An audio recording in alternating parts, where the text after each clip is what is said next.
Here I have Poco X5, and today I'm going to show you how to enable battery percentage on this device.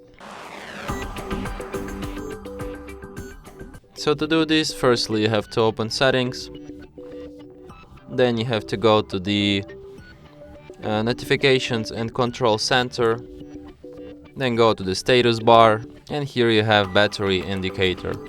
So you can set it to show your battery percentage inside the battery icon or next to it. So pick how you like. And that's it. Thanks for watching. If you find this tutorial useful, don't forget to hit that like button and subscribe to our channel.